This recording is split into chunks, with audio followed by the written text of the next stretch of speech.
Welcome to the very first episode of Writing Romance. I'm your host, Heidi Stark, author, lover of dangerously spicy books with badass FMCs and morally grey men, and your guide to all things dark, steamy, and emotionally unfiltered.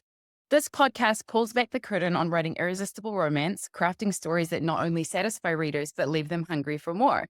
On that note, I am so excited to kick off the very first episode of this podcast with a topic that's incredibly close to my heart: how we weave mental health themes into our stories while still delivering all the tension, desire, and intensity that our readers crave.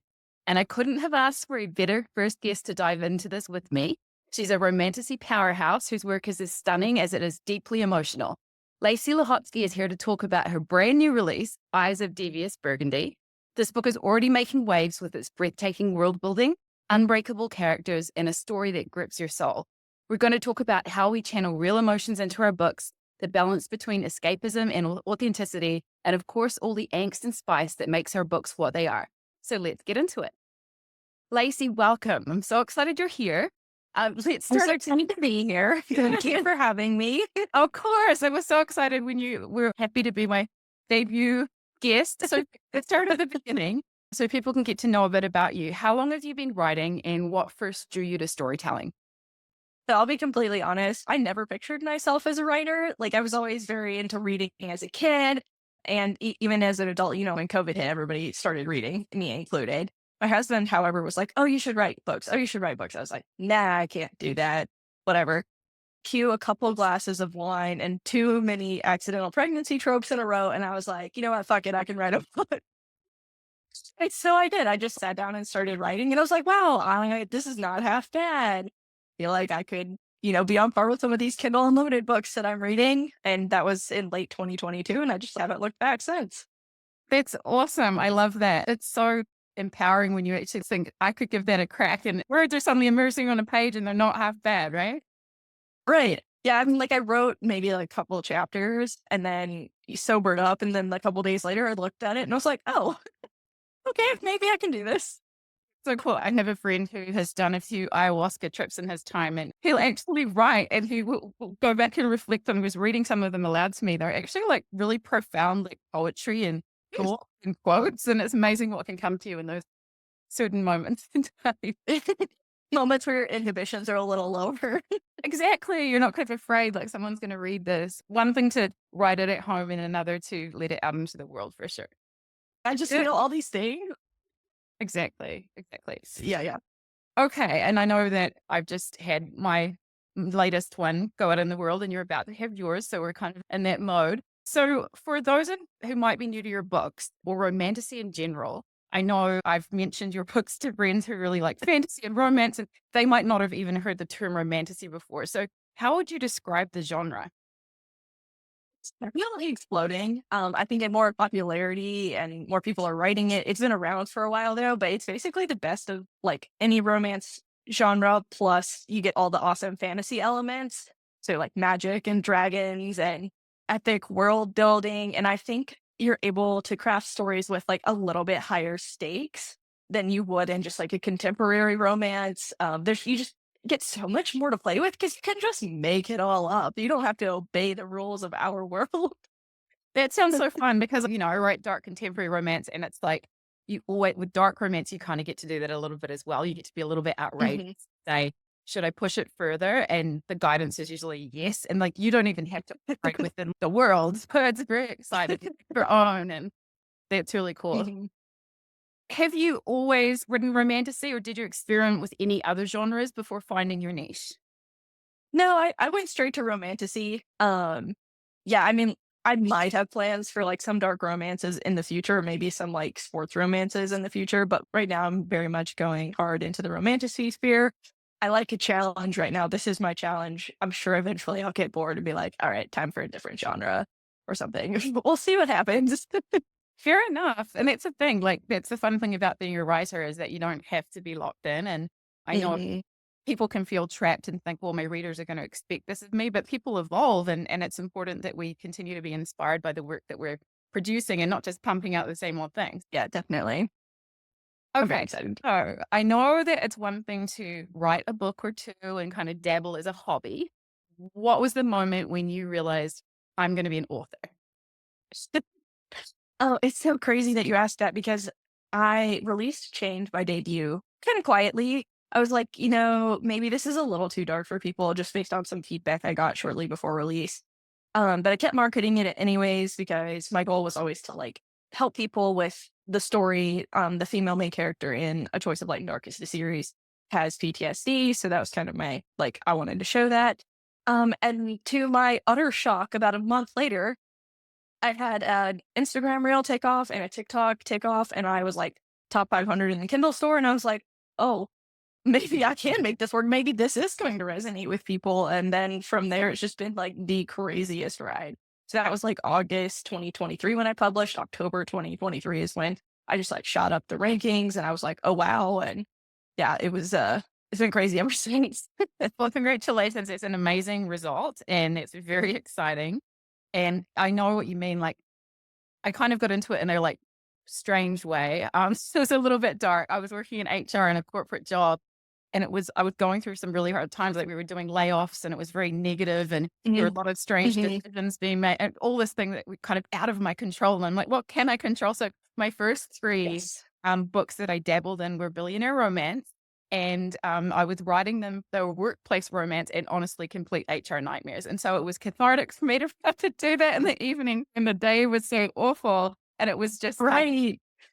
my way to gain control. That, yeah, it's that there was like dabbling, that it was really when I got into the dark romance that it was like, this is how I can actually help people to heal, which is Mhm. part of what you and I want to talk about today as well. This is really like the mental Yeah. health side of writing and how we weave that into our stories. But we will get to that. Yeah. I would love to learn a little bit more about you. Outside of writing epic love stories and magical worlds, who is Lacey Lehotzky and what do you love to do when you're not deep in your books? Oh man. Such a philosophical question. Who am I? I actually do love philosophy. I am obsessed with the Philosophize This podcast. Anybody has not listened to it, totally should.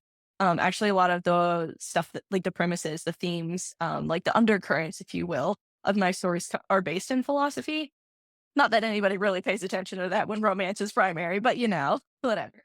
But outside of me being a total philosophy nerd, I am a world traveler. I've been to over 30 countries, including your home country, Hey. which was absolutely stunning. And I am a Brazilian Jiu Jitsu blue belt, which is definitely a big accomplishment. And then outside of that, I just love animals and being outside and in nature and yeah, being with my husband, basically. We just do everything together. And you met your husband doing, was it jujitsu? Was it Muay Thai something? Actiony? Muay Thai, yeah. Muay Thai, that's Yes, right. we started with Muay Thai, and then when he got his brown belt, I got peer pressured into doing jujitsu. It's so cool. Everybody's like, "Lacey, when are you gonna start doing jujitsu?" And I was like, "Well, I guess now." It's so cool, and that's so important. I'm getting back into my fitness routine tomorrow after a little break, so I think that's a really important part of mental health as well. Uh, Um, if you weren't writing, what do you think you'd be doing instead? well, I just quit my day job as a data scientist at the end of last year to pursue it full time, which is everybody's goal. So, yes, thank you for that. So probably something with data. I love analytics. Like as much as I love writing, I also love the business side. I have like this ridiculous spreadsheet where I track all my metrics and numbers of like various things, and I always make notes like, okay, this month we're testing this, and yeah. So that part of me has never left. But I do also have a travel blog. Actually started doing that before I started writing books.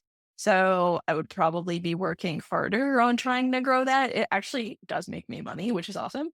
It's great. So it pays for the few things that I do for it. I mean, writing is obviously paying me a lot more. So that kind of just sits on the back burner. And after a trip, I'm like, let me hurry and throw this blog post together before I forget everything we did. So true, so true. I know, like, I try and jot down all the notes of what happened each day on vacation, and if you get behind for a day or two, it's suddenly, like, hard to piece it all back together. So I imagine doing it for the public is a whole other layer. Oh, yeah. Yeah. I had to. So we went to Panama back in January and did not like put notes together. And so I had to like go look back through all my photos. I was like, what were we doing when? It's awesome, and I think something you said really resonated with me, that, the business side of writing, I think that, especially as an independent author, like even some trade published authors, like there's not a magical person who comes and does all that stuff for you. And so there is some marketing, like I never thought I'd have a TikTok account. And now I know more about TikTok than like lots of people. Yes. Oh my gosh, you're literally like the CEO, the chief strategist, the chief marketing officer, you have to know how to market your book, you have to know how to sell your book, you have to know how to I mean, if you have like a TikTok shop or like any sort of direct sales, there's like a whole customer service element, and then you're ordering inventory and you have to keep Just track of how much stuff you have, so much logistics. Like I get the amount of admin I do every day. I'm like, this is insane. I spend as much time doing admin stuff as I do writing, like every day. oh my gosh, that is exciting. I like it too. I come from a business background too, so I love that. I'm not as data sciencey as you. I know that's a very specific skill, and I'm sure it really helps with analytics, It's like understanding marketing and strategy, like you say, and um, Mhm. just all the different pieces. It helped me. I came from a retail background as well, what you can actually draw on in terms of Right. inventory. And I'd never, yeah, yeah, it's exciting. Mhm. It's awesome that people who didn't set out to be writers show up with these other skill sets that then help them grow their writing businesses. Because it is a business at the end of the day. If you're not trying to make it a hobby, if you're trying to make it a real full-time thing, it's a business.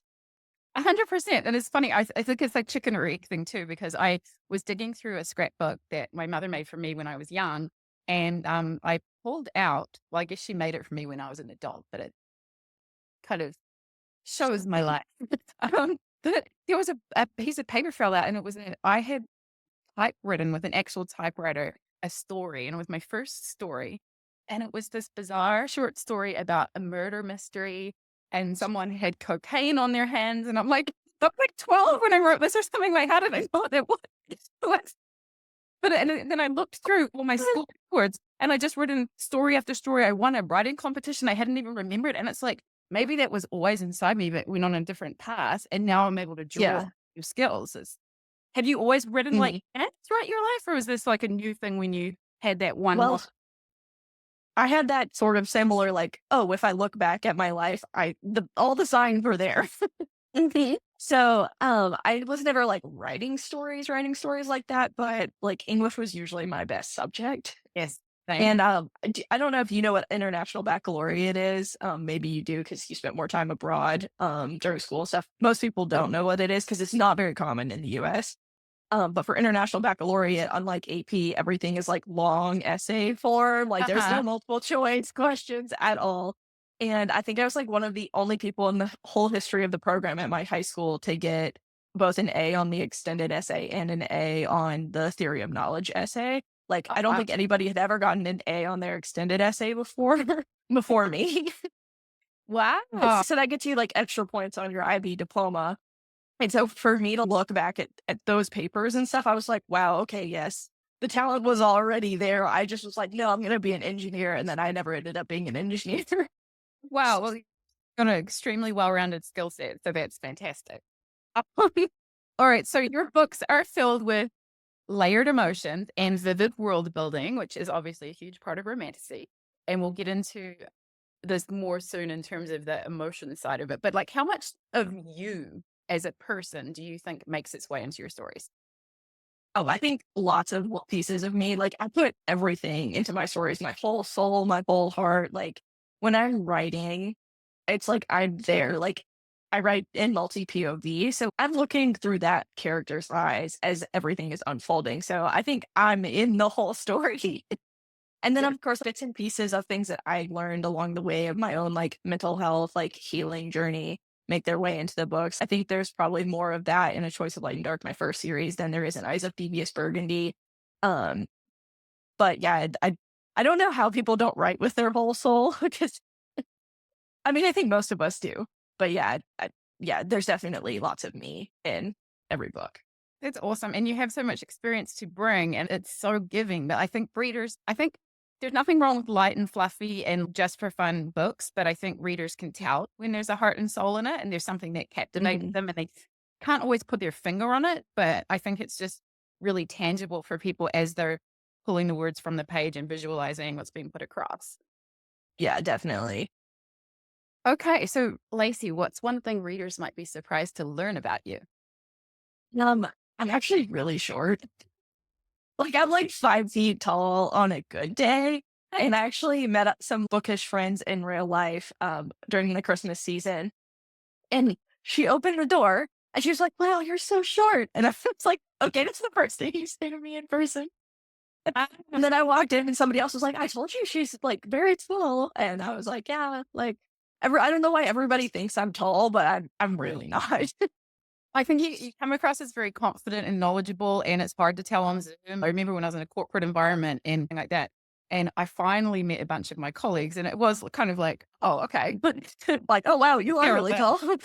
both of us love writing stories that, as we were talking about, explore deep emotions, and mental health is a huge part of our character's journey. So I know when I reached out to you about this podcast and said, is there a particular theme you'd like to explore? We both are passionate about that mental health piece that we're able to help, it's part of our character's journeys, but hopefully it can also help readers. For you, what inspired you other than, I guess you talked a little bit about your personal experience, but what inspired you to blend romantasy with such powerful mental health themes in the book? And is it something that naturally finds its way in, or do you intentionally set out to include it in your books? Yeah, so, I mean, like I was saying earlier, romantasy's been around for a while, so I've read a lot, like, that everybody's gateway drug, A Court of Thorns and Roses. Yes. And then we have, like, now we have, like, Fourth Wing, and there's a bunch of other books that are coming out because of the genre's growing, but everything that I was reading up until the point that I basically started writing myself, I saw this, like, very much lack of trauma representation because, like, traumatic as shit happens in these books, like these big wars and betrayal and death. I mean, just think about all the things that happened in Game of Thrones. Like, characters change and you're well traumatized, like, across the board. But I just didn't see that addressed. And so many times it was just glossed over, like, oh, this person that's super close to you completely just dies, whatever. Nothing, just nothing. Like, there's no grief, there's nothing. And so I was like, that I feel like this is really lacking, Hmm. and it's something that I would like to show, because that is real. That's how it really works. You don't just, like, get over something in a day. There's lingering effects that happen, like, long, long times. So for me, that was something I both set out intentionally to do, and I find it very easy to incorporate because obviously you have these big, epic, traumatic events, and people are gonna have a reaction to them, whether that's grief or they have flashbacks or, any number of ways you end up trying to cope before you actually learn the skills to cope.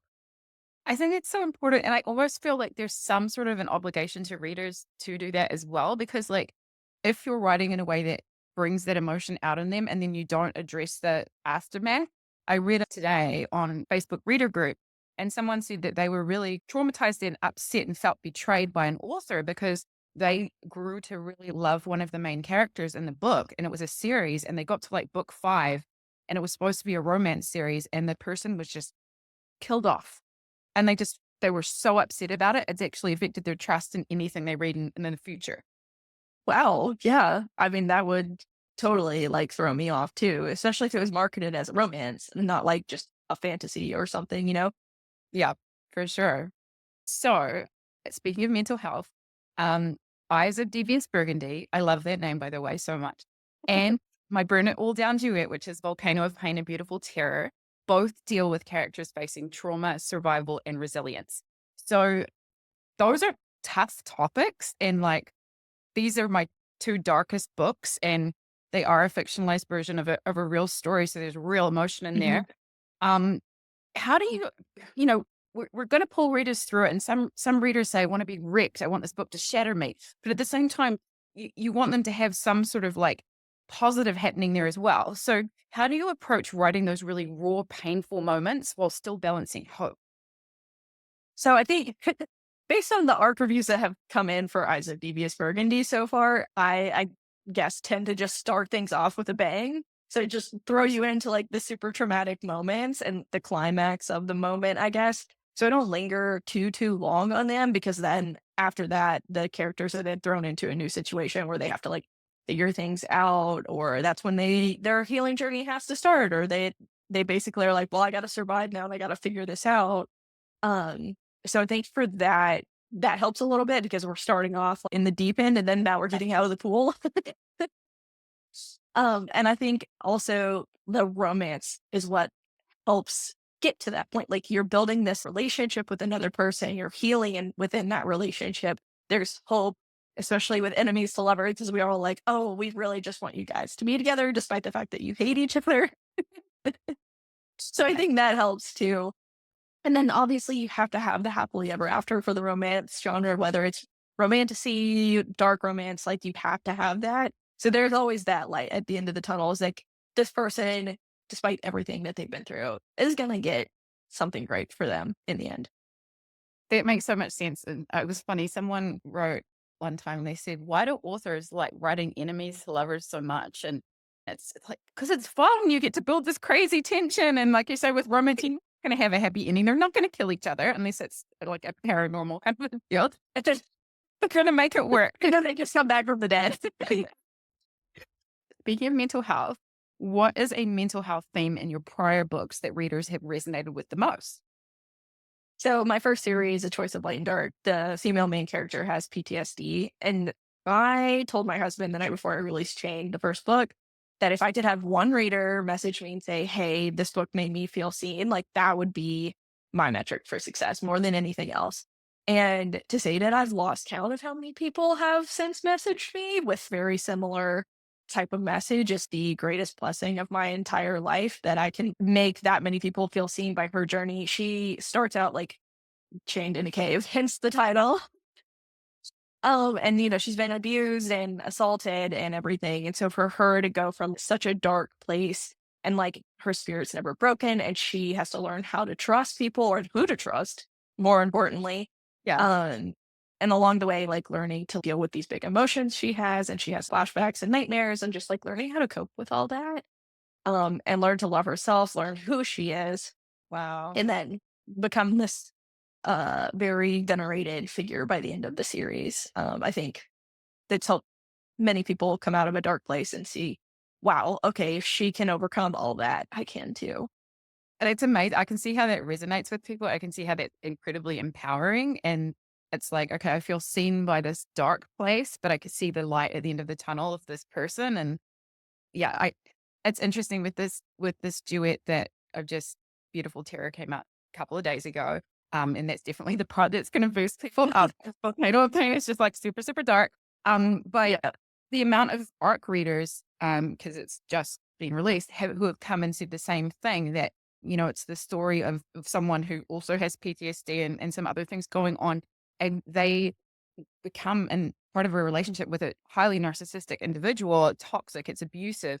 And the way that the female main character stays in the relationship for an amount of time, how they react, how they are gaslighted, and how they gaslight Mhm. themselves, the triangulation and all it, and people are like, oh my gosh. And it's that just being seen in that moment and saying thank you, and having a reader come out and say, this book gave me closure I don't think would ever get in real life. Like there's something so special about that.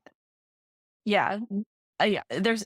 Honestly, nothing like it. I cry every single time I get a message like that still, because I'm just like, yes, like that is success. That is what real success is. I mean, the numbers and the money, that's nice, but you can't replace like those messages and giving people those feelings. It's so cool. Yeah, I had a reader reach out and tell me her story. The terrible male character, who is not the main male character, I'll say, in my book, his name is Timmy, and it's for a reason. It's a ridiculous name, I'm aware. But I had a reader many readers come to me and say, I had a Timmy too. And one of them was like, giving me the confidence through this book to do some TikToks to tell my story to help other people. And yeah, I cried at that and a few other reviews, because it's just, it means Yeah, a it's lot. amazing.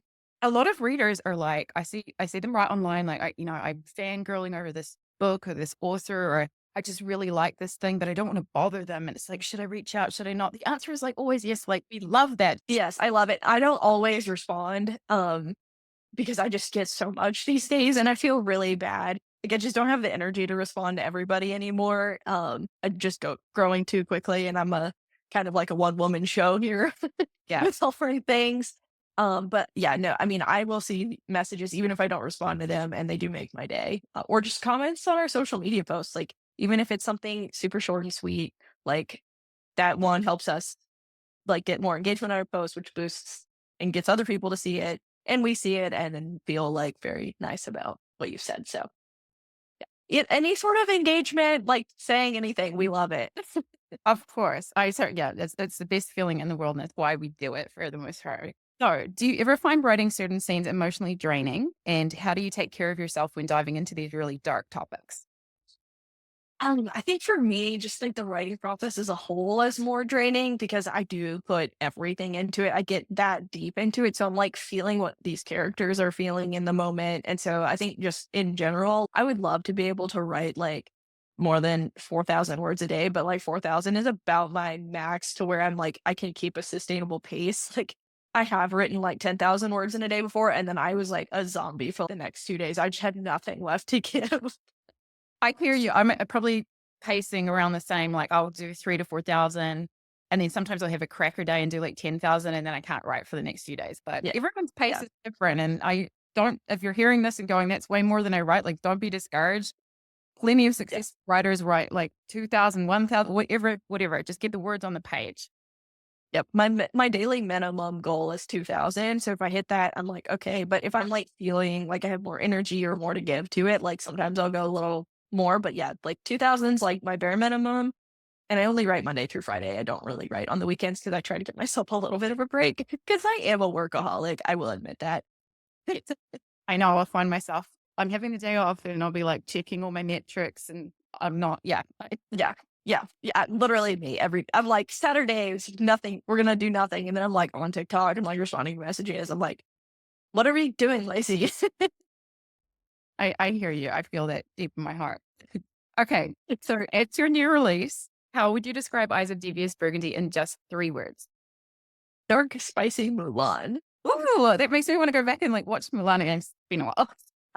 Oh my gosh. I think I have sold so many people just by saying it's an adult version of Mulan. It's so cool. It sounds I amazing. mean, all of us millennials were like, "Oh my god, Mulan, the Disney movie," and I loved that movie as a kid. So Yes. Yeah. Oh, that's so cool. I know people love the combination of nostalgia and something new and more grown up. So yeah, that's definitely. great. I can't wait to read it. So your main character in Either Devious Burgundy has to navigate trust and power dynamics. How does that reflect real world struggles with healing and growth? Well, I think it reflects a lot, especially as like a woman. So the society in Eyes of Devious Burgundy is very theocratic, very patriarchal, very Handmaid's Tale vibes. So she's been oppressed and told she's second class. She's only, valuable because of the offspring she can produce. Like been very much pushed down to the bottom.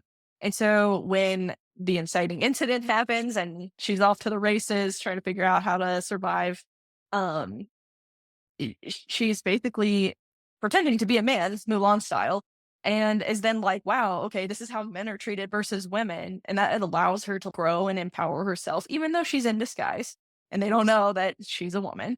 Um, and I think that just really reflects our society, especially if you grew up in like an ultra religious household or like a very religious part of the country. I went to an all girls Catholic school Mhm. for high school. So like I've had a variety of religious interactions. Personally, for me, like I've never really been religious. So for me, I very much identify with the serious questioning of like, why, why is this? Why are these deities and these beings like, why do we worship them? That sort of thing. And I think it just really reflects a lot of people's journey when they're coming out of that like very religious atmosphere. And then the power dynamics, like, I mean, corporate America supposedly is trying to do better, but are they really? Like, if you look at most C suites, it's all men. Yeah. And our governments, most of the governments around the world still run by men. So it's like, even though we've made progress in the last 50 years and we're continuing to make progress, it's slow and steady. And we're still, we as women are still having to fight for our voices to be heard. Definitely. I think it's great that you're able to weave something so eye-opening in there and people again will feel seen. And I'm former Catholic primary school girl here. I hear you on that note. Yeah, I love that there's bigger messaging in addition to like a tale of love, ultimately. Mhm. Yeah, definitely. And that's where like some of the philosophical underpinnings come into play because it is like a almost genocidal war between these angels and these demons. So, I mean, you get like the demon perspective in this book, in the future, in some future books, like you'll get the angel's perspective and you'll have to come to the conclusion like who's right and who's wrong. There's like an underpinning of like both sides have the way they believe and the way they think, but is any one side more justified than the other in their beliefs? So it's very interesting. Yeah. I love that you're showing the demon's perspective because I think like it can be easy to have like this cardboard cutout bad guy, but like if they actually have a perspective, you might align with some of what they're saying, and that can be uncomfortable. Or you might be like, "Hey, this is cool." Like I don't know, it's nice to have that depth of like the good and the bad, and not just assume that the bad person is just bad because there's usually more to it than Yeah, that. yeah.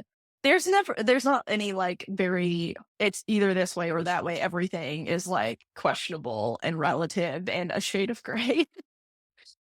Yeah, yeah. And I came from a country that doesn't usually question authority, and so I love that these things kind of let us know we can and critical thinking, Yeah, or definitely. but also like providing a love story along the way. So Yeah, just gotta wrap it up in some romance.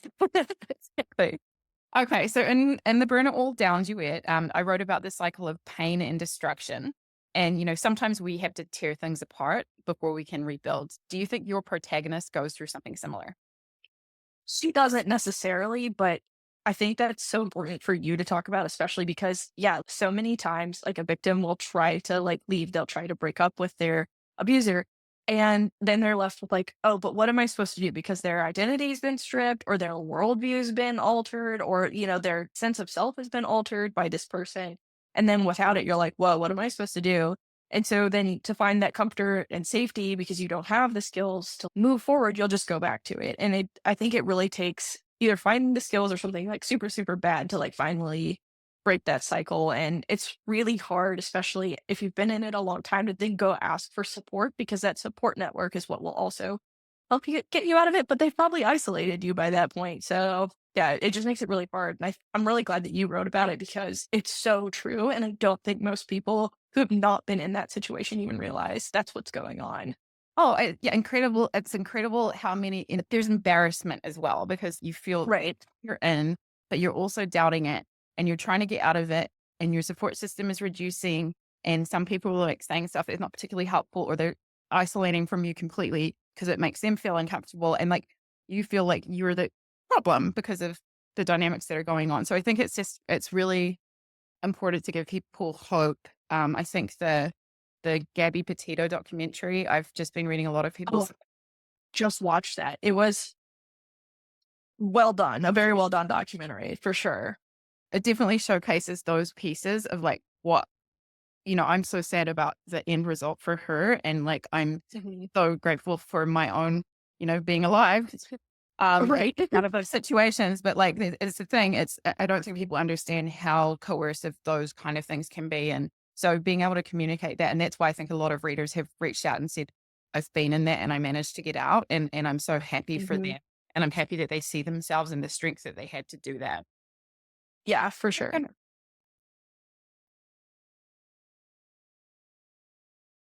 All right. If your book's world had therapists, what kind of therapy do you think your characters would need the most? So it's funny that you asked that because in The Choice of Light and Dark, there's actually like a version of therapy. I mean, it's not like sitting down in the therapist's office. It's two of the characters sort of talking about healing, but it's like an EMDR type session. Okay. That type of therapy actually changed my life. It would I had done so much work in DBT, but I just felt like I hadn't quite gotten to the point where in my body I felt safe or was able to work through, like I could talk my mind through a lot, but I would still have these very visceral reactions to things. And after doing EMDR, that just like went away. Like I swear EMDR is magic. Like that is the magic that we have in this world. And so that's what I wanted to incorporate into the book because I was really nervous about doing it at first. I actually read The Body Keeps the Scores recommendation from my therapist because I was like, well, I don't know, like it can be really scary to go back into those very traumatic memories. So I was really hesitant about it. But then after reading that book, I felt a lot better about it. And so I wanted to give that sort of insight into people who might also have that same sort of hesitation and be able to use my writing and my prose to show what happened before and then how she felt after. Yeah. that was like something that was really important for me to bring into the A Choice of Light and Dark series. It's incredible, and it's such an impactful book. I have read it as well, and I've only done one EMDR intro session. I ended up moving and, changing states just Yeah, takes a while to get insurance everything and set back up, but, I yes, yeah. As a recent transplant, yes. I get that 100%. for sure, and I have bounced around a bit. Now I'm settled, but, um, it was so interesting reading about how EMDR as a technique can accelerate the impact of therapy and be like, just it's not instant, of course, but it just accelerates your healing and your processing. And I did that Mhm. interesting with the left to right. It's so interesting. Oh, yeah, like, I don't know how somebody thought maybe we should give this a try, but, like, I'm grateful they did because it is so powerful. Yeah. Oh, I definitely need to do some more. I love that you incorporated that into your books because, like, again, same. I'd done therapy for years. I'd never heard of this thing. So you're kind of bringing awareness to something that people might not realize exists. It's the same. Like before I was in one, I didn't understand what a narcissistically abusive relationship was, and suddenly I Mhm. started researching. There's all this material. It's like, why haven't I heard of this before? I would have seen all these red flags, but Yep. hopefully, we help Yep. readers get there faster than maybe we did to learn about techniques, Yes. tools, and things. And Mhm. Yeah, that's I mean, that's the whole thing is, like, can we accelerate for our reader was what took us a long time, so, like, they don't have to suffer as long as we did. yes, exactly. Well, I feel that. Okay. So, has writing about mental health ever changed the way you see your own emotional journey? Because I know when I'm writing about it, sometimes some things click for me, and I think, oh, I give myself some grace for this, or I learned something because I'm researching, and I think, oh, this is why that happened. Like, has that ever happened for you? Oh, yeah, all the time. I'll, like, write something, and it's just crazy what comes out of your subconscious and then onto the page, and sometimes I'm reading it back, and I'm like, "Wow, maybe I should take my own advice." Oh, no, it's like, wow, like, the way I phrase that just makes so much more sense, like, it makes something click in my brain. Yeah, so it's sometimes it's like the characters are telling me what I should be doing. I'm like, "Well, guys, don't call me out." It's interesting. I think of it like they say journaling is a really cathartic healing. It's a great healing tool to process your emotions. And I feel like with the type of books that we write and how we weave mental health themes in, it's like we're taking that, which is helping us, and we are sharing Right. it with the broader audience, which is very vulnerable. Right. I read a review today. I know we shouldn't do that. But I read one and they're like, this girl basically she's an idiot. She's really signed. Why didn't she walk away? And like that. I And that's just, like, a review from somebody who's not been in it and doesn't get it and is exactly. And not oh my open God, of to that, course. like yeah, exactly, not your And, target audience. and it's fine. And it's fine. But at the same Yeah. time, it's like I know that it's helping other people who are like, oh my God, I was her. I couldn't people have said I had to step away from this book because she was me. And that's Mhm. the thing. So it's it's interesting. Okay, so on a very similar topic, my next question for you. Readers often say that books help them feel seen, and we've talked a little bit about this already. But is there some point where a specific reader told you that your book helped them through something tough? Yeah, I mean, it's been, so many times, like, I can think of a specific person off the top of my head. She's probably one of my absolute favorite readers now, and yes, like, when people open up about their experiences to me, that is the greatest honor that they feel safe enough with me based on my writing or a few interactions with me to, like, share their story and how a particular moment made them see something in a different light, or, even just like, "Wow, I went through something similar, and yeah, I see myself in this situation or in this character." And it's so important because I think a lot of times people in the middle of something where they are healing, um, or in the case of my duet, like an abusive relationship, they might not be ready, or it might be dangerous or scary or whatever to go and get like a book about being in an abusive relationship or healing from Right. PTSD, or you're like listening to podcasts about that. Incognito mode on your Google browser.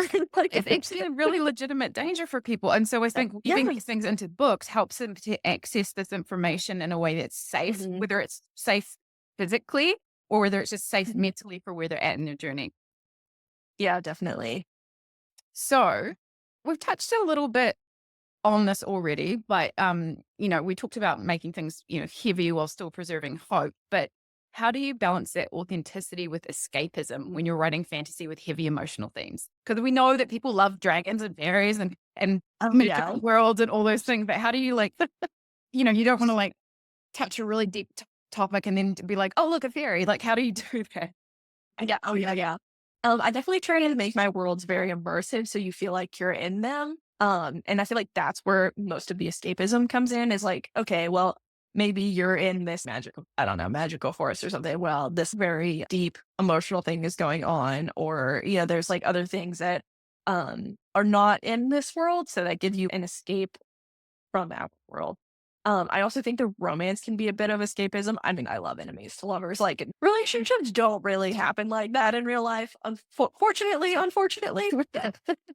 I mean, at least in like fantasy, it's like the true enemies to lovers that got knives to each other's throats, threatening to kill each other. Like that just doesn't really happen in the world, at least that I'm aware of. So I feel like those elements help keep it more escapism, and then you can dive deep into those like very authentic, like traumatic healing moments, and then bring it full circle back to either a fantasy or the romance. But you get that nice arc of okay, here's the big emotional thing, here's the resolution, and then we can go back into something that's a little more escapist.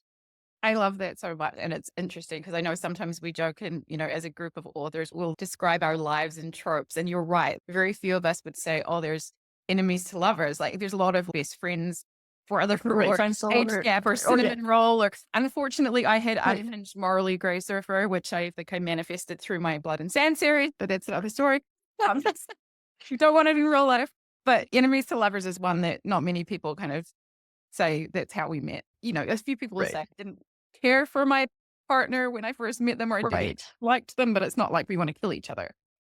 Right, right. It's not that level. Or maybe you're like rivals. Like maybe you're like Yeah. you were both on the track team and or something. Yeah, who knows? Like, if you're doing some sort of sports competition against each other Yeah. or, in the same sort of sphere and You just don't always trying to get the like gold.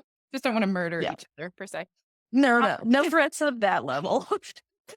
All right. If your main character in one of mine sat down for a drink, what do you think they'd talk or argue about? Well, I think Assyria would definitely try to convince your female main character to like join her in burning down the patriarchy. She would definitely be like, listen, I hear you. I was also in a domestic violence situation. Let's make sure these guys never do this again. Let's burn it all down. So she would definitely be like, yeah, let's go.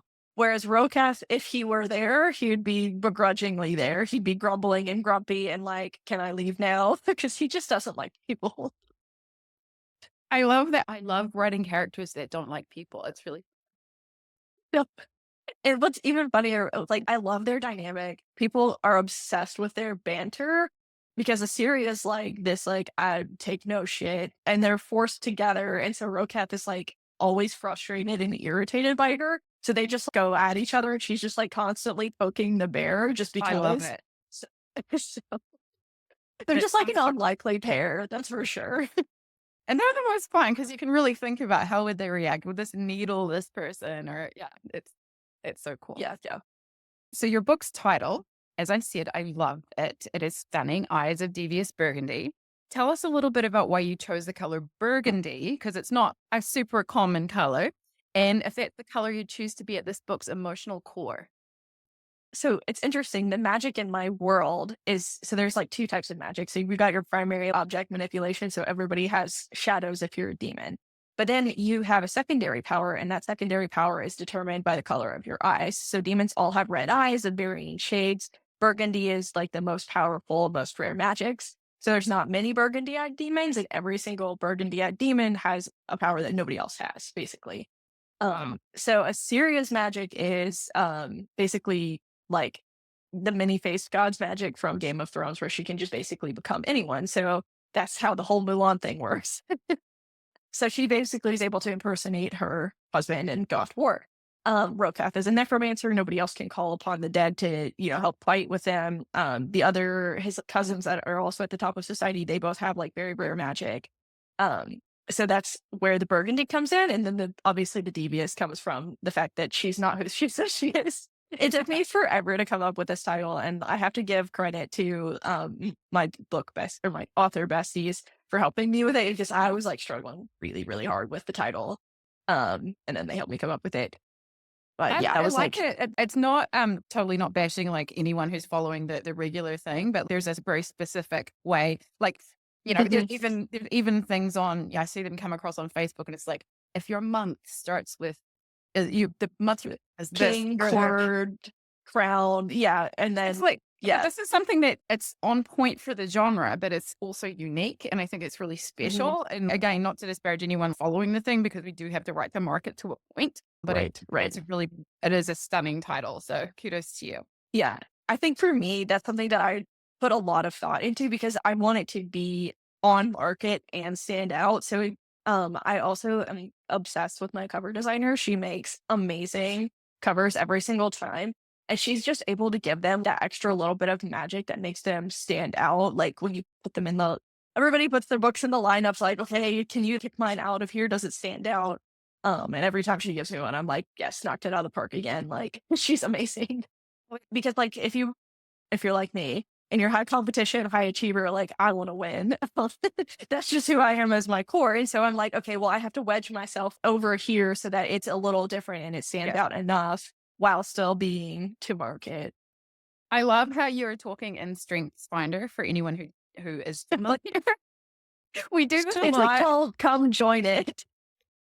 It's amazing. It was actually quite funny. So I was at my boyfriend's house like before we moved in together, and I was just looking on his bookshelf, and he's a chef, and so it's all like cookbooks, and there's randomly Lifted Strength Finder. I was like, what is going You're on? like, yes, you're a part of the cult too.